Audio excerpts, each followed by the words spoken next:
ஒரு இராணுவ தொழிலிருந்து ஓய்வு பெற்றாலும் சிறந்த உத்தமர் சிறந்த இளைஞரையும் இந்த வீடியோல நம்ம அறிமுகப்படுத்துகிறோம். மொத்தம் எத்தனை ஏக்கர் விவசாயம்? இப்போ 4 ஏக்கர் இருக்கு. இதுல தென்னை மரம் 3 ஏக்கர் இருக்கு. ஒரு 1.5 ஏக்கர்ல மாமரமும் இருக்கு. அதுல தென்னை மரம். பசுமை பூமியினுடைய யூடியூப் சேனலை பார்த்து இன்னைக்கு நம்ம தோட்டத்துக்கு கலாய்வு செய்வதற்காக பசுமை பூமி இன்னைக்கு நம்ம வந்திருக்கிறோம்.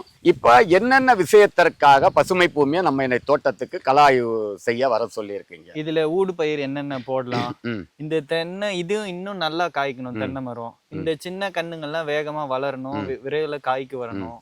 ஒரு நீங்க சொல்ற அந்த 200 150 வருஷத்துக்கு வரணும்.